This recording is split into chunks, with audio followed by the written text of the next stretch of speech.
Hi again, everybody, and welcome to Retirement SOS. I'm Ernie, and today we're going to talk about the factors that are preventing us from downsizing.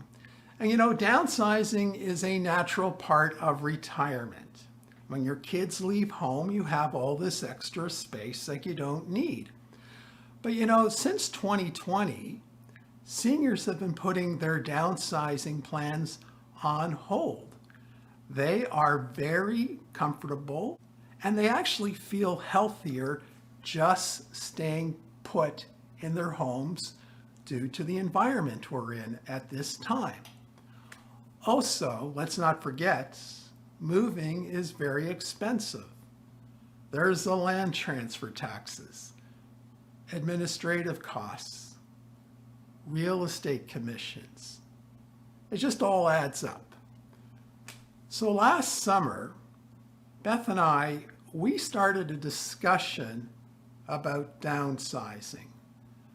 But due to unforeseen circumstances, those plans are put on hold, and there are factors that are preventing us from downsizing.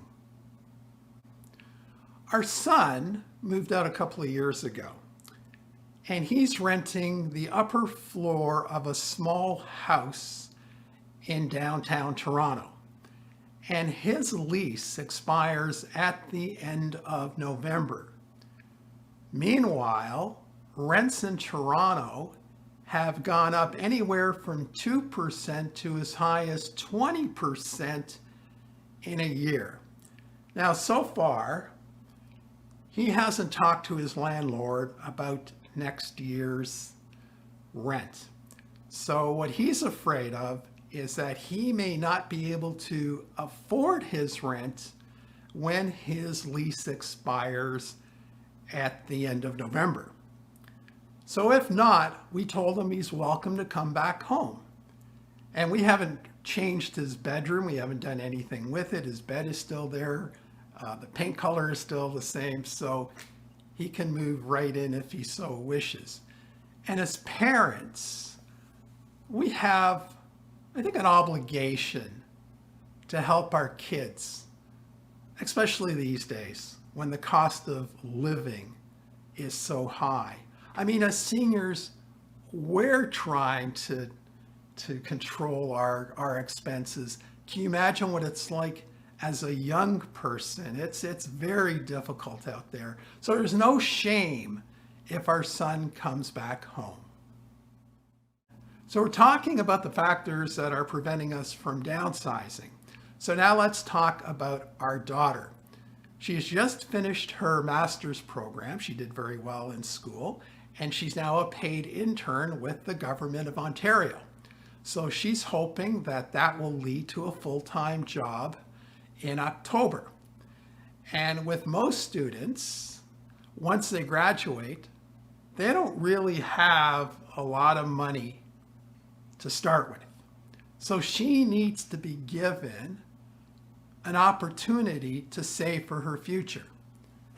And Beth and I would like to see her build up a little bit of a financial cushion. So we're estimating she's going to probably need about 3 years to do that. And guess what? About 90% of her friends are still living at home. It's quite common. And let's face it, the only way young people can save and accelerate their saving process is by staying at home and just banking your money. The bottom line is we don't feel comfortable implementing our downsizing plan until our 2 adult children are settled. I mean, ideally, we'd love to be able to buy a 2-bedroom bungalow. We don't need anything bigger than that. But here in the city of Toronto, 2-bedroom bungalows, because of their land value, the land value is actually more than the cost of the building on it. So as a result, developers are scooping them up. So there's a very limited supply of bungalows for seniors to downsize in. And as a result, we're probably going to move into a condo, or if we do want to buy that smaller bungalow, we'll have to move far outside of the city. So as a retiree, you sometimes have to make sacrifices for your children. And yes, we've had to delay our plans, but we're extremely grateful that we didn't sell our home sooner. So we consider staying put in our home a good investment for the future well-being of our 2 adult children. And the decision to downsize shouldn't be downplayed. It will be one of the most important decisions you're going to make during your retirement.